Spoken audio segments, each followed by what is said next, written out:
Video को complete देखेगा। और आपसे एक रिक्वेस्ट है, 71% लोग वीडियो देखते हैं मगर सब्सक्राइब नहीं करते, तो सब्सक्राइब कीजिए, नोटिफिकेशन बेल है उसको ऑन कीजिए, तभी आपको नई नई वीडियो मिलती रहेगी। जी आपको क्या क्या पसंद आया बीओबी में?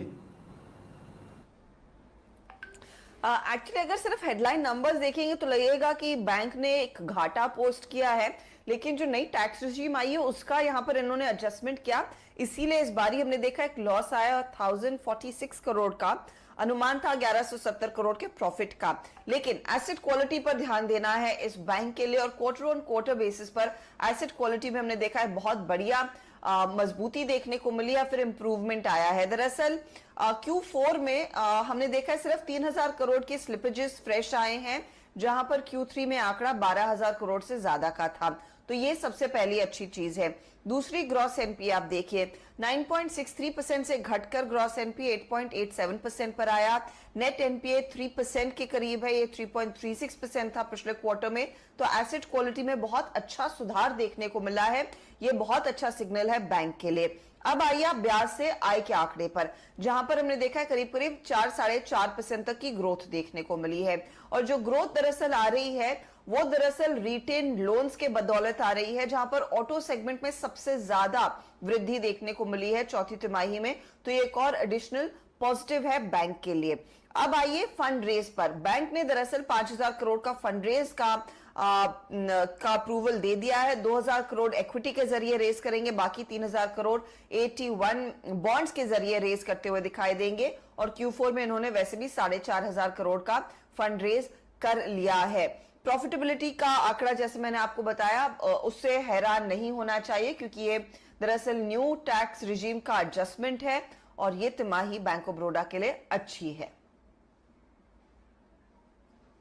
बहुत ही बढ़िया तरीके से आपने समझाया हर्षदा जी कि ये तिमाही बहुत ही शानदार रही। डायरेक्टर साहब ने आपके सामने प्रस्तुत किया है बैंक ऑफ बड़ौदा का चार्ट। ये आपको ट्रेड करता हुआ दिख रहा है मार्च 5 के हाईएस्ट लेवल पर, और मई में आपने इस काउंटर को 25% बढ़ते हुए देखा है नतीजों से पहले, और इसके बाद भी ये आपको बुक यानी कि जो इसकी बुक वैल्यू है उसके 50% पर मिल रहा है। ब्रोकरेजेस ने इसको किस तरीके से देखा ये आपको बताते हुए दिखेंगे सुमित जी। Sumit ji, bank of Baroda. देखिए, आज के लिए अगर किसी रिपोर्ट को बिग ब्रोकरेज हाउस का दर्जा देना चाहिए तो इस बैंक ऑफ बड़ौदा के ऊपर जो रिपोर्ट्स आई हैं उन्हीं को ही देना चाहिए। मेजरली सभी ने इसको एक थम्स अप दिया और बहुत स्ट्रॉन्ग टारगेट्स दिए हैं। शुरुआत करूंगा मैं CLSA के साथ। करीब करीब 130 रुपये का टारगेट उन्होंने रखा है बैंक ऑफ बड़ौदा में, यानी कि 80 रुपये का मौजूदा लेवल है ऑलमोस्ट, और वहाँ से करीब करीब 50 रुपये का पोटेंशियल अपसाइड CLSA खुलता हुआ देख रहा है।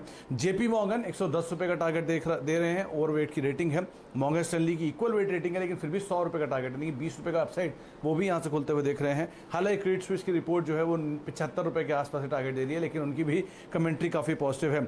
सबने एक बात साफ की कि नंबर्स ने Q4 के अंदर सरप्राइज किया है पॉजिटिवली, और जो स्लिपेजेस हैं वो 50 बेसिस पॉइंट से नीचे, तो वो एक और एडिशनल पार्ट कंपनी के बैंक के लिए जुड़ता हुआ दिखाई पड़ रहा है।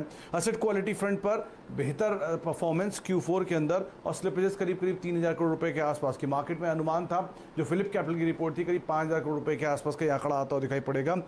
एसेट क्वालिटी मेजरली बैंक ने कंटेन कर ली है, और गोइंग फॉरवर्ड यहाँ पर सिचुएशन और बेहतर हाउसेस मान रहे हैं। इसीलिए सबने बात की कि जो रीसेंट फंड रेजिंग की थी उससे कैपिटल एडिक्वेसी रेशियो इंप्रूव्ड है, और फर्दर जो फंड रेजिंग की बातचीत है वो और ज़्यादा सिचुएशन कंफर्टेबल जोन में लाकर खड़ा कर देगा। इसीलिए सबने तेज़ी की बात की है। कंसेंसस टारगेट आप मानेंगे तो करीब 120 रुपये के आसपास के हैं, और सबसे बड़ा टारगेट जो है वो 130 रुपये के आसपास का है।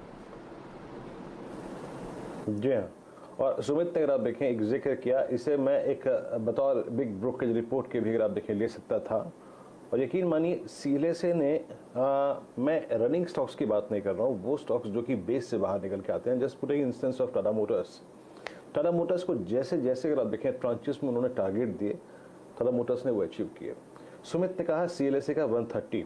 अब सुमित 130 का मतलब ये है कि ये स्टॉक अपने आप समझ लीजिए कि मार्च 2019 की ट्रेजेक्ट्री को रीगेन कर सकता है। मानस, आपका टेक क्या होगा? चाटी के लिए अगर आप देखें बहुत स्ट्रॉन्ग बेस आता है 70 to 79 के जोन में। बैंकिंग में मोमेंटम है, PSUs में मोमेंटम है जिसको लीड कर रहा है SBI। आप कैसे प्ले करेंगे BOB के लिए? क्रिटिकल लेवल क्या है? देखिए, मैंने हमेशा देखा है कि PSU बैंक में अगर आपको निवेश करना हो तो पहले आप पूरे सेक्टर को देखिए। अगर PSU बैंकिंग सेक्टर अच्छा करेगा तो बहुत कम चांसेस है कि बैंक ऑफ बड़ौदा अच्छा नहीं करेगा। जो पीएसयू सेक्टर है वो तो बेहतरीन लगता है। इंडेक्स को देखें, अगर पीएसयू इंडेक्स को देखें तो वहां पे मैं उम्मीद करूंगा कि 25 से 30% का अपमूव करंट लेवल से देखने को मिलेगा। और बैंक ऑफ बड़ौदा के चार्ट बिल्कुल क्लियर दिखते हैं, 60 रुपए से हाई टॉप हाई बॉटम बन रहे हैं। वीकली चार्ट पे एक inverse head and shoulder pattern बन रहा है जिसका जो नेकलाइन है वो 100 रुपए के आसपास, 95 रुपए के आसपास है। तो एटलीस्ट वो टारगेट तो आपको पहले सेट करके चलने हैं जो कि शॉर्ट टर्म टारगेट होंगे।